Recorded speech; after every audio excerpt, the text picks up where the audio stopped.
It's your girl, your host, Jocelyn. Y como siempre, I'm so grateful you are here tuning into the Starting with Gratitude podcast, and specifically this episode where we are going to be speaking with our very special guest, who is the founder of one of the largest healing communities on Instagram and author of the recently published You're Going to Be Okay, writer, trauma survivor, mental health advocate, Madeline Popelka. Thank you so much for being here. Thank you so much for having me. This is going to be a very inspiring and open and honest and vulnerable and healing conversation I'm feeling. And I just want to let everyone tuning into this episode know that we're basically going to be talking about healing from PTSD. So just wanted to let everyone know the context of this conversation. It's going to be so good though. So I encourage everyone to keep listening to this. And as always, we start with gratitude. So Madeline, I'd love for you to share with us what it is that you're currently feeling grateful for. Oh my gosh, there is so much. Gratitude is an ongoing practice for me, but in this moment, I am grateful that I was able to have a morning with my girlfriend before she left for a work trip. I'm grateful that I was able to go to a workout class and move my body, break a sweat this morning. I'm grateful that I am able to move my body. And I'm grateful to be having this conversation with you right now. Beautiful. I receive and reciprocate the gratitude, and also want to just share that I too feel very grateful to be able-bodied the way that I am. It truly is such a blessing and privilege. So we're going to be getting into your recently published book. Again, it's titled You're Going to Be Okay, which I love the title so much, and I'm looking forward to reading it. As I was prepping for this conversation, I was like, I wish I ordered the book before so I could dive in even more, but we're not going to share all the juiciness of your whole book so people can go and purchase a copy themselves, but we'll do some teasers of what can be expected in there. For sure. And I'd just like to start with, I read that PTSD actually showed up later in life for you in your late 20s. And yes. I just want to, can we acknowledge that, PTSD can come up for us suddenly or just later in life, post whatever the traumatic event was. And certain life events will trigger that PTSD to come up unexpectedly. Absolutely. Yeah. It's it can show up at any time in your life, and it doesn't always show up right after the traumatic experience. The symptoms can be several years delayed. And in my experience, I experienced childhood trauma and really detached myself from it for most of my life. And then I went through a few other quote unquote small traumatic experiences throughout my adulthood. And then there were two events that happened in my late 20s that really set off my PTSD symptoms. So it was I was getting these doses of trauma throughout my life, and they were accumulating. And then eventually it got to the point when I couldn't cope with the stress anymore. And then it basically blew up in a series of panic attacks, and all the other symptoms came to surface. But it really, the trauma began, 2+ decades earlier. Yeah. And I do want to touch on, the childhood trauma and how those earlier experiences end up impacting us later in life. Yeah. But if you're open to sharing before we get into that, what were some of the PTSD symptoms that showed up for you in your late 20s that were just unexpected? Yeah. And I love talking about this because when I was experiencing them, I had no idea that it was trauma or PTSD related. So I was really paranoid. And at the time I was living in San Francisco and I just didn't feel safe walking outside. And I was expecting danger around every corner. And I thought that it was normal. I thought that all women felt the same way that I did walking around in the city alone. I had intrusive thoughts about people breaking into my apartment, coming to attack me, which again, I thought was normal. I had no idea. And at the time I couldn't remember my nightmares, but I would wake up sweaty, like as if I had just run a marathon, and panting and on the verge of panic. And so I started to experience all these symptoms and then kept on ignoring it. I experienced anxiety, but just tried to distract myself by working nonstop, engaging in all these activities, going out with friends, drinking. And then I just kept on ignoring. And then eventually the panic attacks started to come. And those you cannot ignore because they completely shake you when you experience them. Like I thought that I was dying the first time that I had one, but so yeah, if you don't pay attention to your trauma will get your attention one way or another. I love that. That's a quotable right there. And it's so true.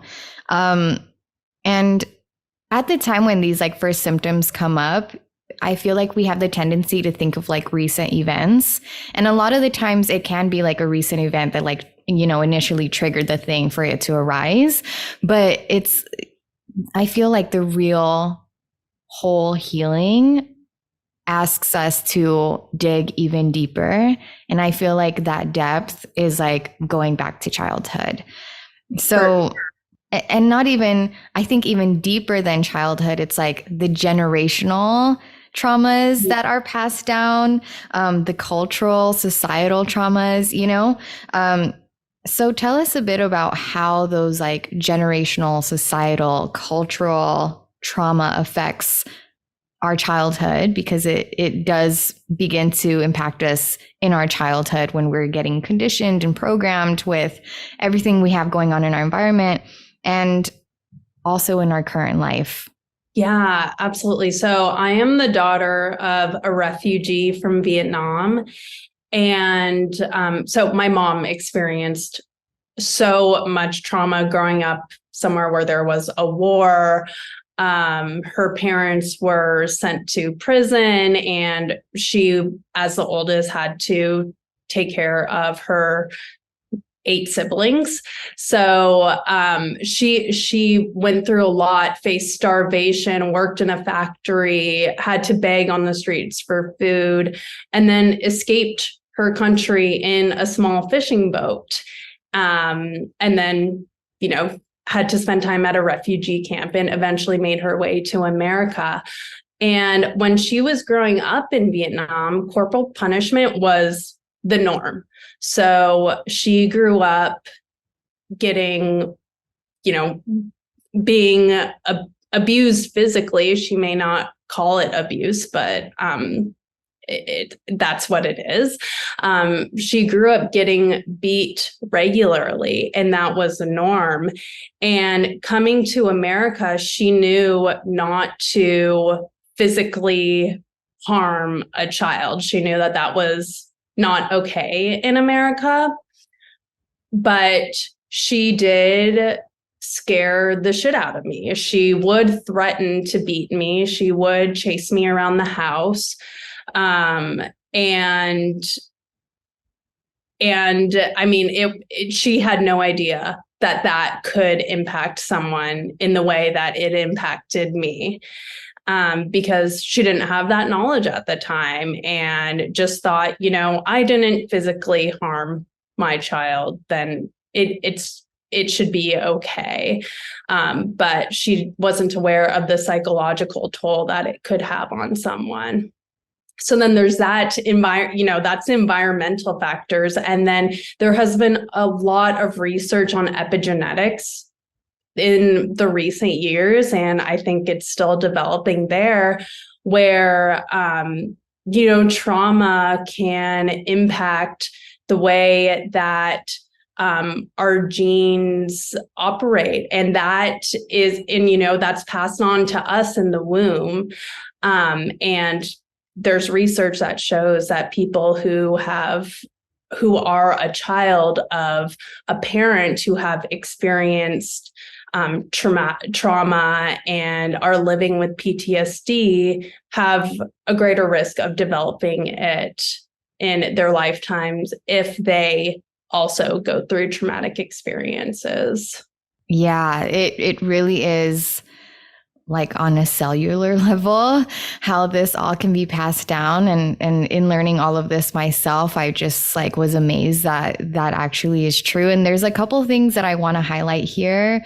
One of them is like, it's very apparent that you have gotten a point to your healing. I feel like this is very telling of our healing, is when we're able to look back at the people, places, and things that did traumatize us. And we're able to have compassion and understanding towards why those people, places, and things may have, acted towards us the way that the way that they did, and in this case, you having that compassion and understanding for your mom. Maybe when you were younger, you had a certain resentment and you just didn't understand why she was the way that she was with you. But now as an adult and doing the healing work that you've done and doing all the reflection and all of that, you have come to understand, like, yeah, because she went through her traumas, and what we go through becomes like our state of being without really us fully consciously knowing it. And that leads me to kind of like the second thing that I just want to bring up here is, we often talk about how the self-healing work that we do really does, quote unquote, break, generational cycles and patterns. And it really does, because, your mom unknowingly, what she was passing down to you. And now you have that awareness of like, she went through this, it was placed onto her, she placed that onto me, and now I'm noticing this pattern and I'm going to stop it, or I'm intentionally healing this. And now you're lessening the possibility or potential that you will then pass that down to everyone that you're surrounded by and everyone that experiences you. Exactly. Yeah, that's exactly it. And it's, not just our parents, our potential children in the future, or if you have kids and your children, but it is really, when we heal, I believe that every single person that we interact with benefits from it, because when we're hurting, it's hard to be compassionate for others. It's hard to show up for others. But when we are, our best selves, and when we're headed there, we are in a better position to show up for others and to make a positive impact in the world. Mm-hmm. So that said, I just want to congratulate you for all the healing that you have done.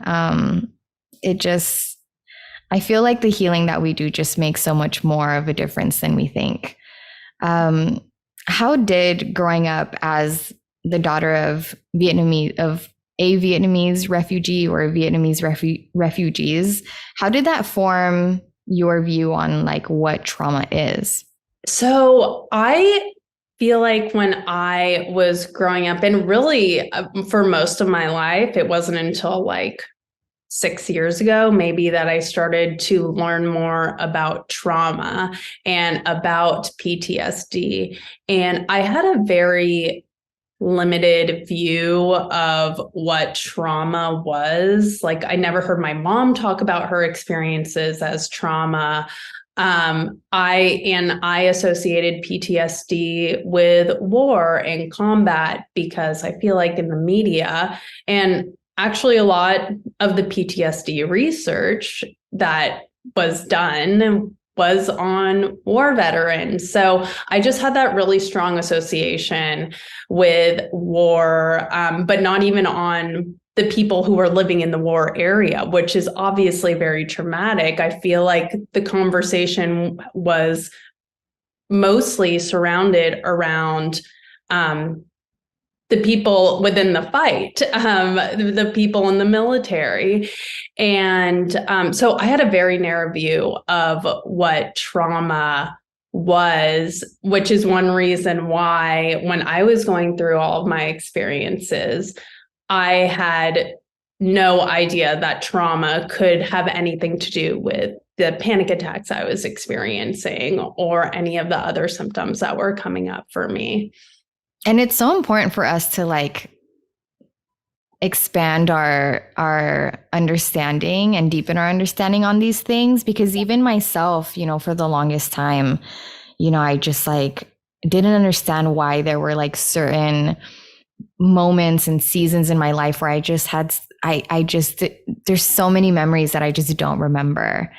And then I came to understand that one of the symptoms of, experiencing trauma and PTSD is memory loss. And I was like, that makes so much sense, because these moments of my life that I just don't remember, I went through this experience, this traumatic experience. Exactly. That's the way that our brain tries to protect ourselves. Like it's painful to remember.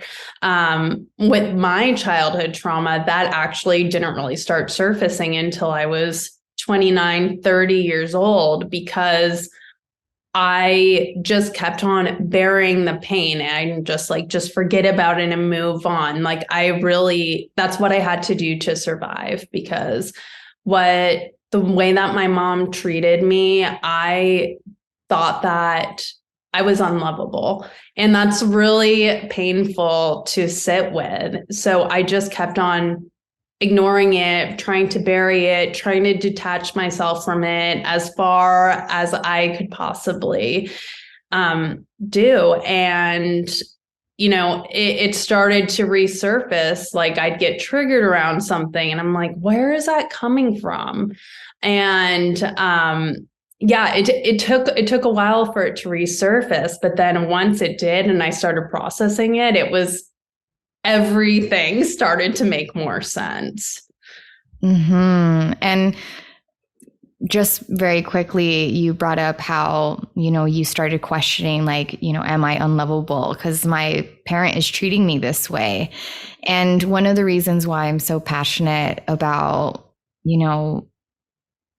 becoming more self-aware is because we will have these experiences with our relationships, and the way that others treat us will begin to question ourselves, especially if that treatment is from childhood. And we will, create these beliefs that we're unworthy of love, we're unworthy of success, we're unworthy of healthy relationships, whatever it may be.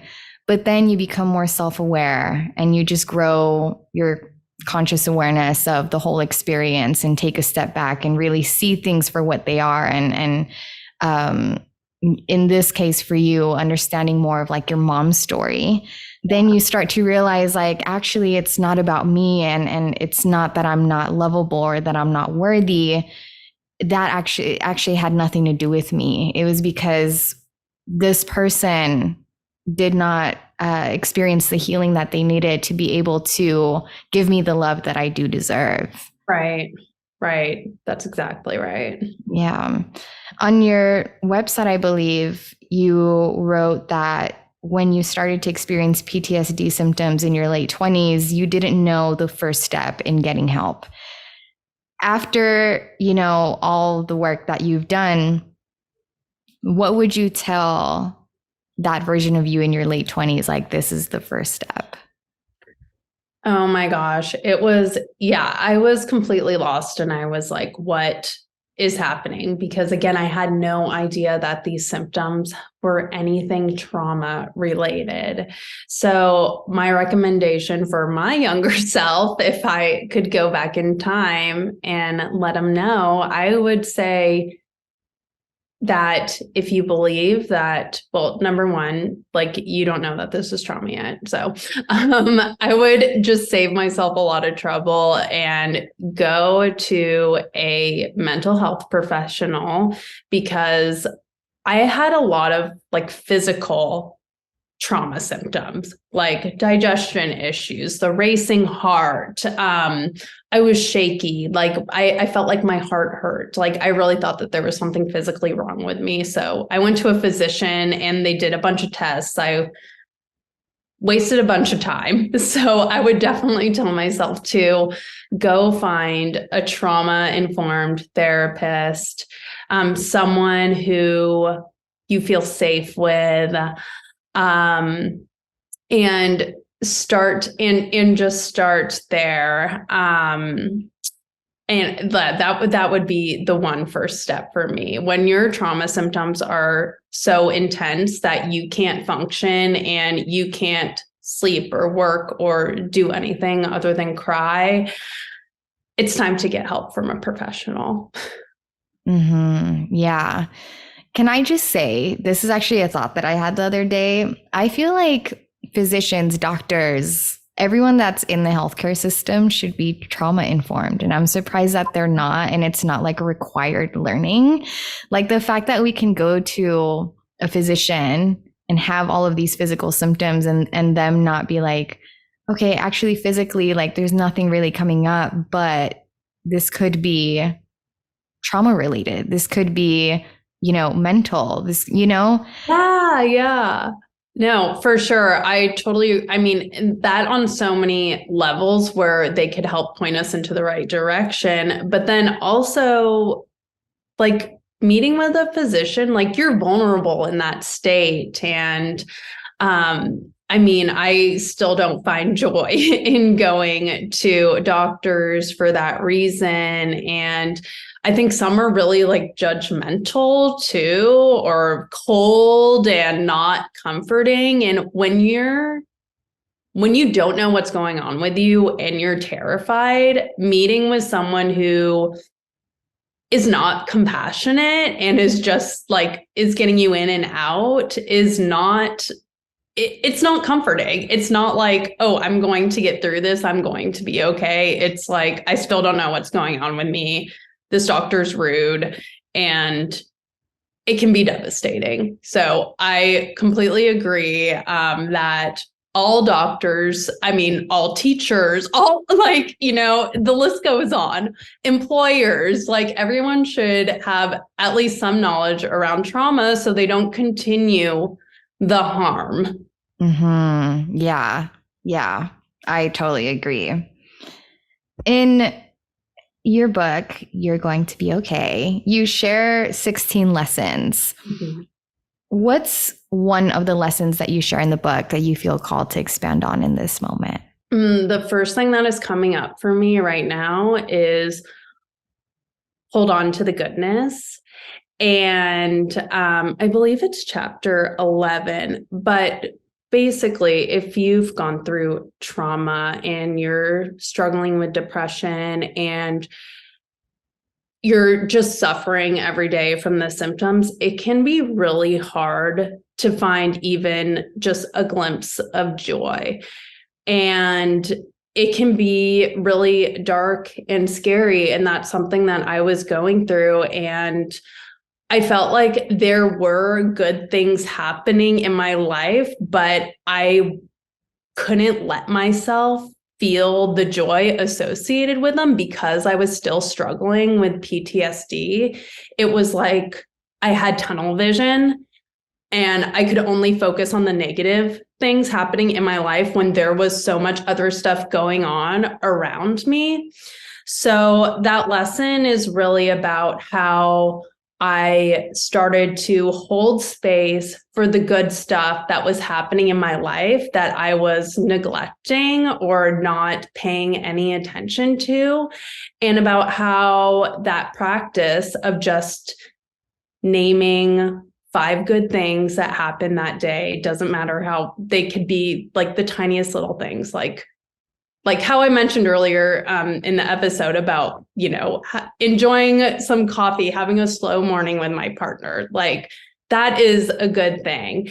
And it's about learning to appreciate those little things in life because, like, let's be honest, like the significant things like a promotion or a vacation, those don't happen every day. And if you're relying on those things as your source of happiness, then you're only going to get those little spurts every so often.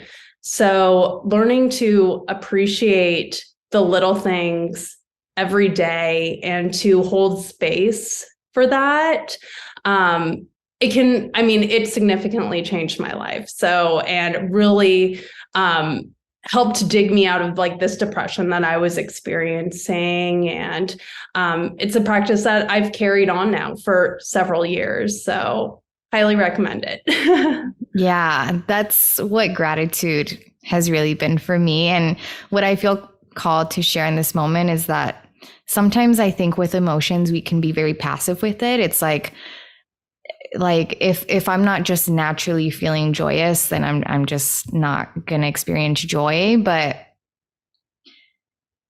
I've come to learn, and this is actually something that I've been very consciously, actively practicing lately, is like taking action on like actually practicing feeling certain feelings, taking action on like actually holding space to like allow yourself to feel certain feelings that you desire and deserve to experience, and not just like waiting on a certain moment or waiting for joy to just arise, like actually being active about it. Absolutely. That is so key and so important. And I think when it comes to healing work, so many of us are like, because a lot of us have learned to ignore our pain for so long that I know when I started healing, I was like, okay, I need to focus on my pain. But what's just as important when it comes to healing from trauma is holding space for the joy too.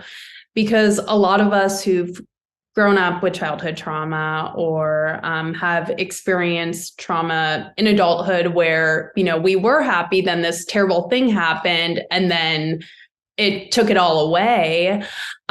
We need to actually practice allowing ourselves to feel that feeling, because it can feel unfamiliar. It can feel frightening. So yes, being like active and intentional about holding space for the good feelings too is so important.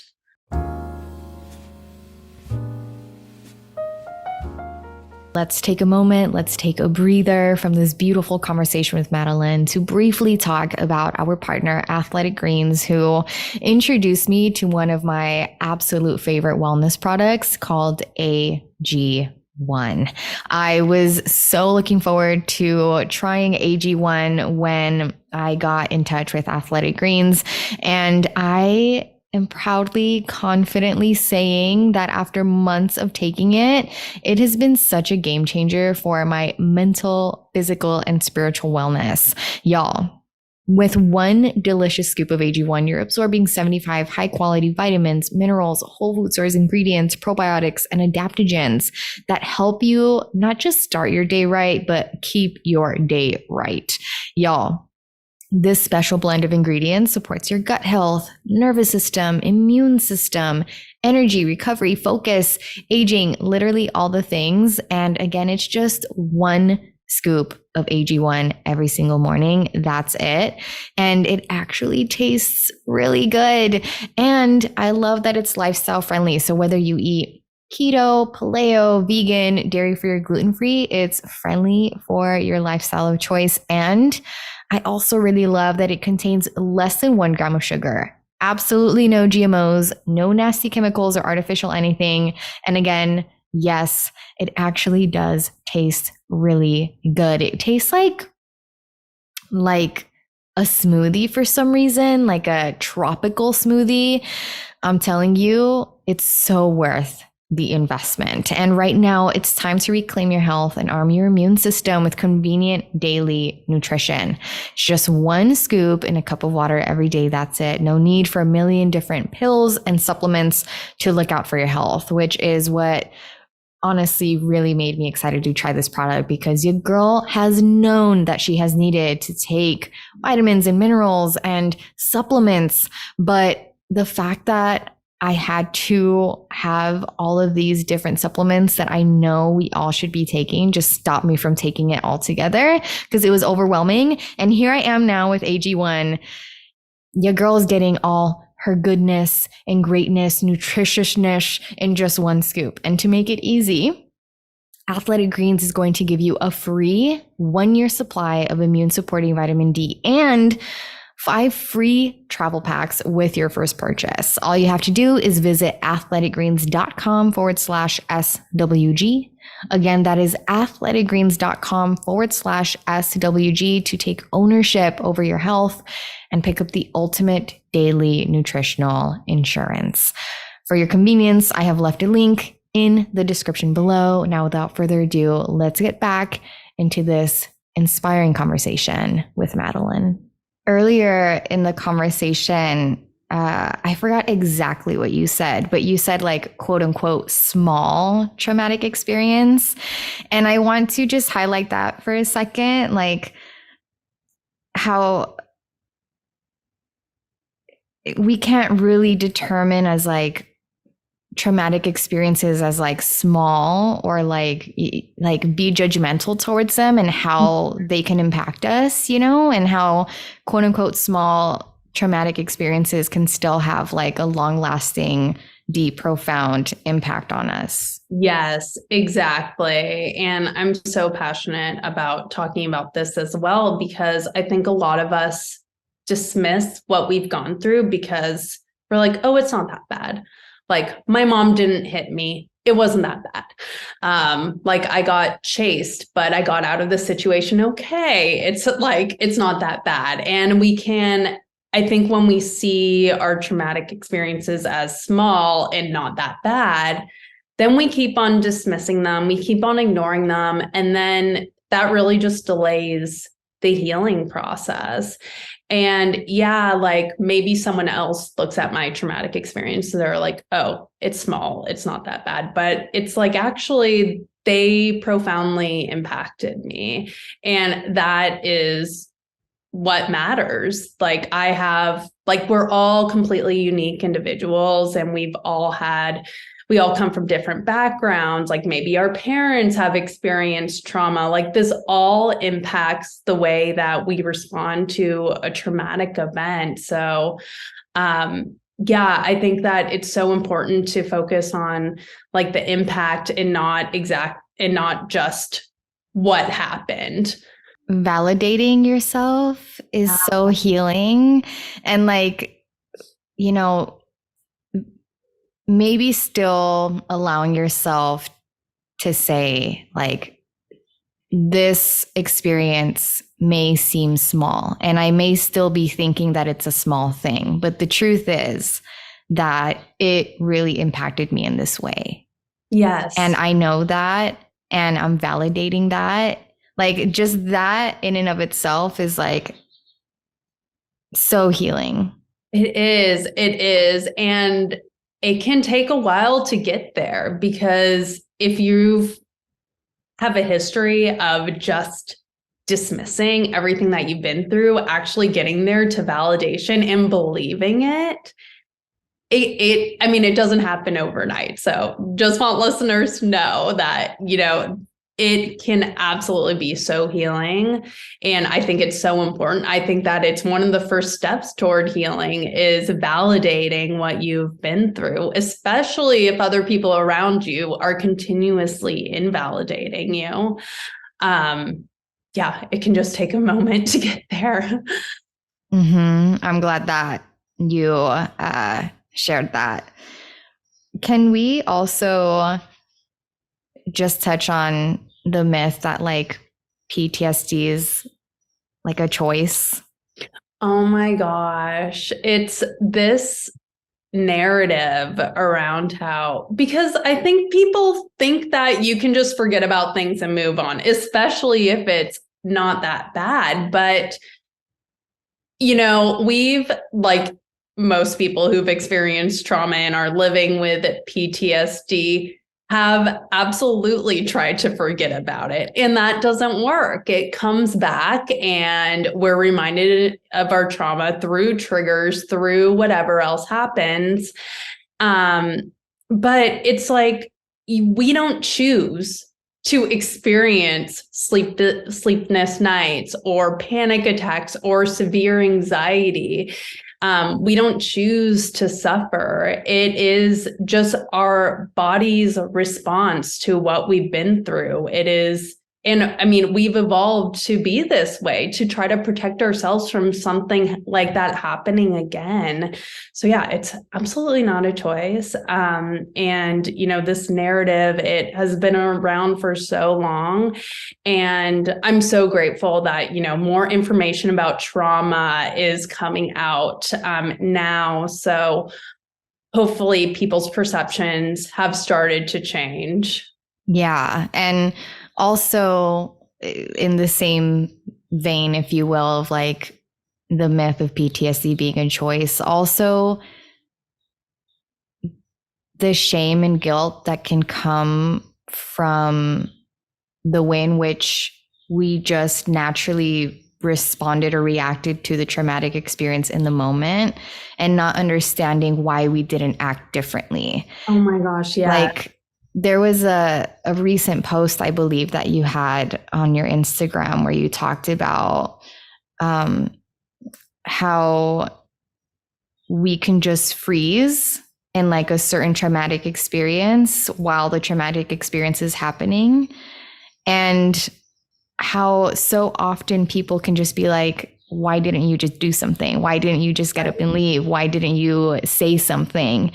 And it's so important, again, kind of touching back on the importance of awareness of PTSD and trauma and how our bodies will naturally react to these moments.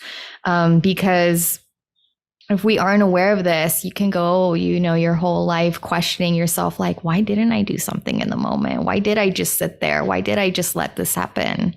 Totally. No, that's so important. Like most people know about like the fight or flight response, but the freeze is the one that is less often talked about. And it does bring a lot of survivor shame. Like I know survivors of sexual assault in particular, when people are like, why didn't you fight back? It's just like, you don't have a choice. You can't control your reaction to trauma in that moment. What your body does. And there's no time to like critically think like, oh, I'm going to do this. Like, no, you're in survival mode. And whatever happens is like, whatever happens. And a lot of people think that you can, it's like people look at it from the outside and they're like, oh, why didn't you do this? Why didn't you do that? But it's like, you weren't there in that moment. You weren't in my body experiencing what happened. You're learning about this after the fact. If you were there in that moment, you don't know what you would have done. You would have just reacted. So yeah, that's definitely a pain point of mine when people start being like, why didn't you do that? Or just like pointing out all the other like red flags of how people could have prevented their trauma. And it's like, look, survivors, we've all done the best that we could at the time, given the situation. We had only a limited amount of information. We only reacted. And so I think it's so important for us to have compassion for ourselves for the way that we reacted or didn't react to a traumatic situation. And that, I wish other people were more compassionate too.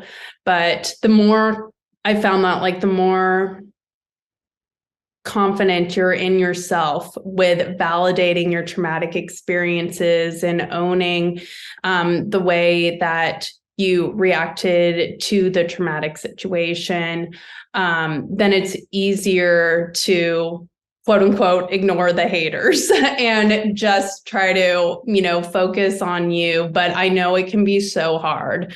Like at the beginning of my healing journey, when people would come at me with those sorts of comments, I would be absolutely wrecked. I'd be devastated for weeks. It would send me into a really horrible place. So with healing and with self-understanding, being able to focus more on you and your journey and really standing in your truth comes easier. Yeah. In addition to validating yourself, having that compassion and grace towards yourself are also just so healing. And as you mentioned, it's a practice. And also, as we mentioned about like actively practicing holding the space for and allowing ourselves to really feel into joy. Same applies to like feeling into the validation, feeling into the grace, feeling into the compassion are all practice that like we have to actively show up for ourselves. And we deserve that. Absolutely. I know. If nobody else is giving you compassion, you better be giving it to yourself. Yeah. Trauma anniversaries, I feel are also so important to be aware of because, earlier I talked about how, I didn't understand why there were certain parts of my life where I just did not remember. I also went years not understanding why, like every single summer, I just felt so sad. It's like, it's summer, it's sunny, like everyone's so happy. Why am I so sad? And it's like, oh, because there's like this death anniversary of like my father and like everything that I experienced like over a decade ago, like, and how that just changed my whole experience of summer. Now I get it because my body memorized that and I'm in a way kind of reliving the experience. And I do feel like after we become aware of that, we can take the steps to be healing, those anniversaries and it not get to us as much. But again, it begins with the awareness of it. Oh my gosh, yes. And being able to make that connection between the summer season and the death of your father, like that can pave the way for you to have more compassion for yourself in these moments when like summer's here and I am not feeling great. I know why now. Or when you get triggered, or it's even helpful in knowing for when you need more support. Like one of my traumatic experiences happened Christmas Eve. So it's like the whole holiday season is just like, I'm just always not feeling great. And I'm really sad a lot of the time. And I may just spend hours crying. And now I know that anniversary is a trigger for me. So I can go to my partner or a friend and be like, hey, this time of year is really hard for me. I would really love your support, in XYZ way. So yeah. Speaking of, letting the people around us know these trauma anniversaries and other ways in which we would appreciate being supported during these times, how can we create a safe space for PTSD survivors? Every survivor wants support in different ways, but I think the most important thing for everyone is just to be compassionate, non-judgmental, not critical, just being a safe person where someone will feel comfortable going to you and being like, hey, I'm having a really hard time. And that is not just the way that you interact with this person. Like, you could be really nice to them, but then you may say like a judgmental comment about someone else or a public figure about how they're struggling or are quote unquote unhinged. And, we trauma survivors like observe those things happening. And I mean, I'm taking notes when I see someone victim blaming, when I see them make a comment that doesn't make me feel safe, like my heart will drop. And then as I'm gathering this information, that I've found like people who I know that I won't feel safe with. So I think if everyone was just more compassionate, more understanding, just talked about, mental health and trauma in like a non-judgmental way, it'll just make the world feel so much safer to trauma survivors. And then they're just like really creating the opportunity for someone to go to them when they're having a really hard time. Because I think we're always trying to find people who we feel safe with. But if we observe them doing things that, they think that they'll judge us for, or, it can make it so much harder to go to someone. Yeah. And what I feel inspired to share here is like, it's, for me at least, such an honor when someone feels safe enough to share their traumatic experiences with me, regardless of what the traumatic experience is, whether it's deemed as quote unquote small, like we mentioned earlier, or not. And I think it's also important to acknowledge that what may be easy for someone to express may be really difficult for someone else to express. Yeah. And for us, we can talk about our traumatic experiences and the healing journey and all that in a very calm manner because, for different reasons, but we've been talking about it. We've been practicing. We've been having these conversations with others and with ourselves. Like we've gotten to this point where we can be calm about it, but nevertheless, it's still an honor for me. And I still feel like even those who have gotten used to quote unquote talking about it still are worthy of the congratulations and just the like, I'm proud of yous. But like, yeah, just acknowledging that regardless of where someone is on the journey, whether they're just beginning to talk about it or they've been talking about it, someone sharing these really intimate parts of their life is such a privilege and such an honor that is so worthy of just being so cared for and present for as well. Absolutely. I completely agree and can relate to that too, because that's one other thing that I wish people knew, that it can be so hard to share this very personal information. And, no one is like, that information is something that they have the right to keep privately. But it's like, it truly is an honor when someone does feel safe enough to share that part of themselves with you. And, unfortunately, like not everyone has the capability to hold space for survivors in that way with their stories. Like you're talking about it, how you're like, I want to just, it's like you would just want to handle it with so much care. And some people, unfortunately, are like, I don't want to hear about it. They're like really dismissive. And I just wish that if anyone goes to someone else with their trauma or their mental health struggles, whatever they decide to share, that they can listen with compassion and be a source of comfort instead of a source of more pain with, responding with judgment or criticism or something dismissive. Because that also makes it harder for someone to open up to someone else in the future too.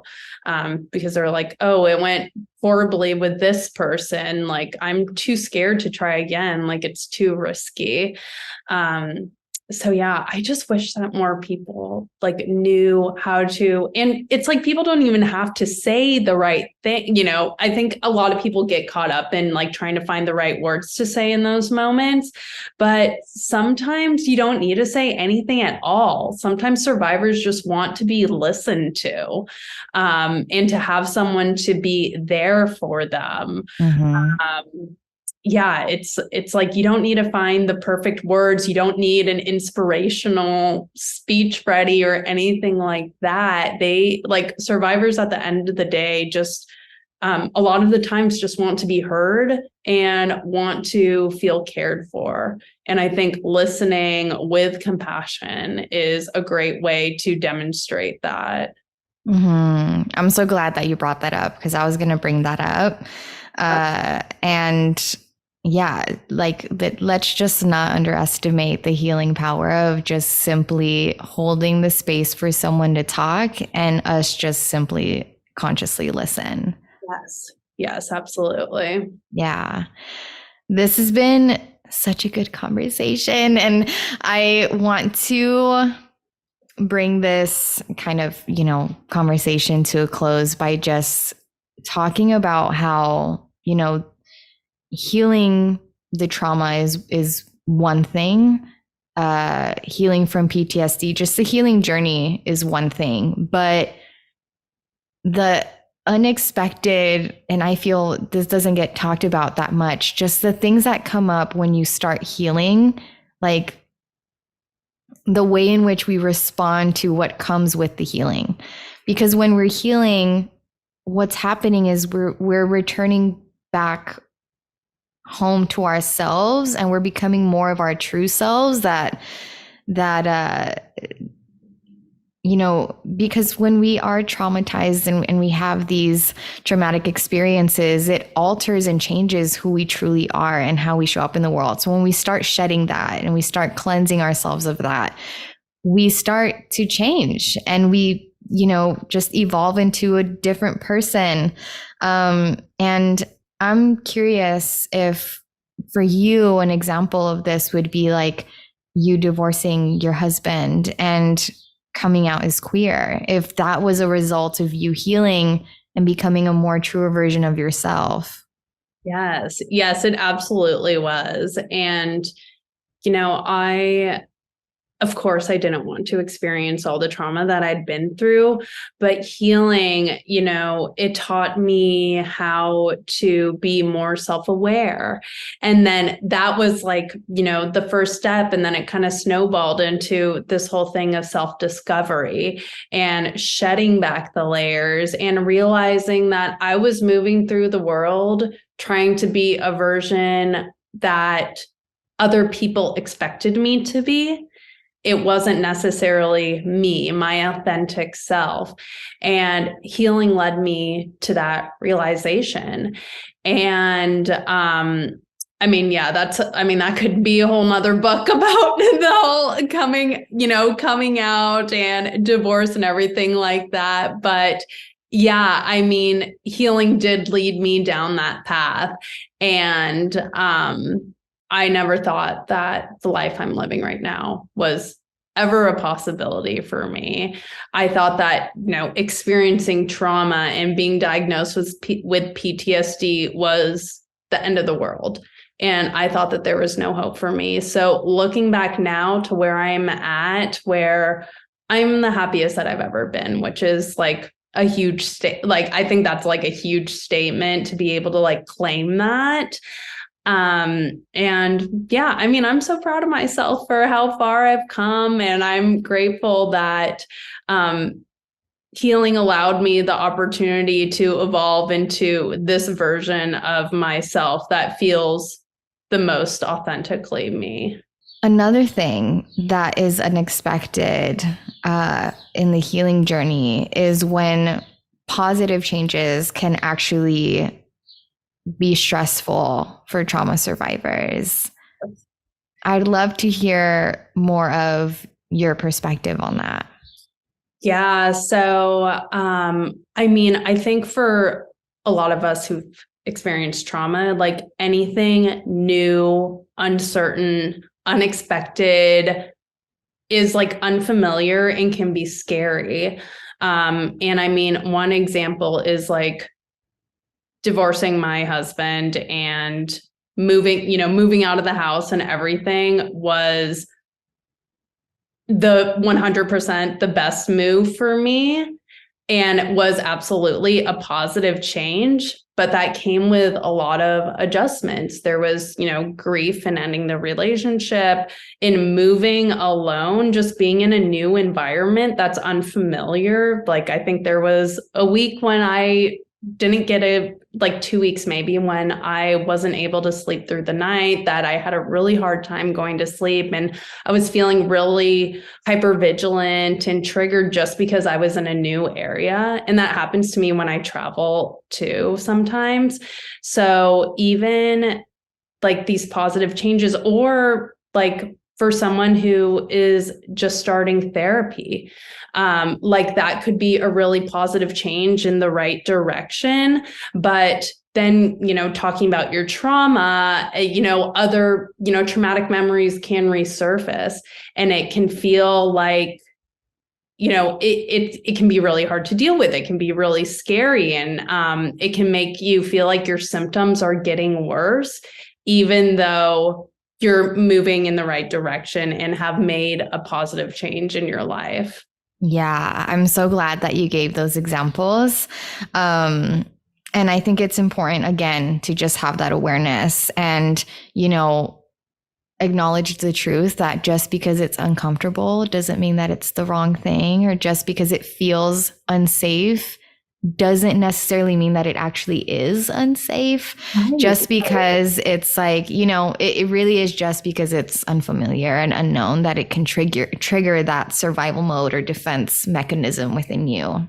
Right. It can take some time to adjust, and then, there may be a learning curve in some situations, but once you become more comfortable and become more familiar with it, then if your symptoms heightened again, then they'll start to soften once that adjustment period takes place. Mm-hmm. Yeah. I have a couple last questions here before we get into the final 5. Also part of the healing journey, the danger of comparing our traumatic wounds with others can be very detrimental to our healing journey. And I think that kind of also just touches on us not validating ourselves and the importance of validating, like, that at the end of the day, we know that this is how it impacted us, regardless of how it does compare to someone else. Right. And it goes like the reason why I was saying like, oh, my traumatic experiences are quote unquote small, they weren't that bad, is because of the comparison. Because, a lot of the stories that you hear in headlines or you see portrayed in media are some of the most devastating experiences out there. And I mean, a lot of us have dismissed our trauma, being like, it's not that bad. And I've heard this from people who, to me, it feels like their traumatic experiences are the most intense out there. They're like, oh, it's not that bad. So I feel like no matter what we've been through, every single survivor has struggled with comparison, because there is always someone who may have it worse. And we can't just keep on going that, because then it prevents us from validating our own trauma and allowing ourselves to heal from that experience. Because when you're dismissing it because you're comparing yourself to other people, that's only going to delay your healing. So validation, so important. Yeah. This last question, I'm just really curious to know what you think. Do you think that we ever fully heal from our traumatic experiences? Okay, so short answer is I don't believe in being fully healed. Now, I do believe that we can heal from certain traumatic experiences to a point where they no longer, throw us into a panic attack, and they're no longer impacting us in the way that PTSD does to a person. I believe that you can really get to a point where you can function, quote unquote, regularly after a traumatic experience. However, I don't believe that anyone is finished with their healing, because life goes on, and there will always be something that we need to heal from, whether something new comes up, or maybe there's something from your distant past that you're reminded of because you go through this other experience and you're like, oh, wait a minute. So I think that it is possible to heal from certain traumatic experiences and really desensitize the triggers. But I think healing as a whole, that is an ongoing journey, and we all ought to embrace the process because we're in it for the long run. Yeah. Thank you for sharing that. And thank you so much for sharing everything that you've shared with us. I truly appreciate and honor your vulnerability so much. Before we get into the final 5, which are just 5 very quick fill in the blanks, I want to hold the space for you in the case there's anything you feel called to express that maybe we didn't touch on. But if not, no worries. Yeah, I would just like to let any survivors who are listening know that you matter, your story matters, your voice matters. And if anyone in your life has made you believe that you don't matter, you deserve better. And that healing is possible, and that it's possible to live a fulfilling, beautiful life after trauma. So don't give up on yourself. I love that. I love that you shared words of encouragement, because from my understanding, that's essentially what your book, You're Going to Be Okay, is like those words of encouragement that I believe you expressed in the book that you didn't get from the people that you kind of wish you got those words of encouragement from. So I'm looking forward to reading your book. And thank you for birthing that into the world. Absolutely. So the final 5 are just 5 fill in the blanks. It can be one word or more than one word, whatever your heart desires. Ready? Yes. Okay. I am grateful to understand. I am grateful to understand myself on a level now that was not accessible to me earlier in my life, as it has opened up so many new opportunities and has led to profound happiness that I didn't think was possible. I love that. I am grateful to embody. I am grateful to embody compassion for myself and for others. And sure. I am grateful to practice. I am grateful to practice self-love, which is an ongoing journey to me. It has not always been easy, and at times does feel like something so far in the distant. But I am grateful to practice it and to continue growing toward that direction where I think it will be accessible for me in the future. I'm grateful to welcome. I am grateful to welcome new opportunities into my life, whatever they may be. And I'm grateful to be. I am grateful to be a lesbian. Happy almost Pride Month. Yes. I love ending the conversation like this. I thank you again so much, Madeline, for all the work that you do, for not just, doing that work with yourself, but then deciding to share that work with everyone else. I'm so proud of you, and I'm so grateful that we aligned for this. Oh, thank you so much. I've really enjoyed this conversation.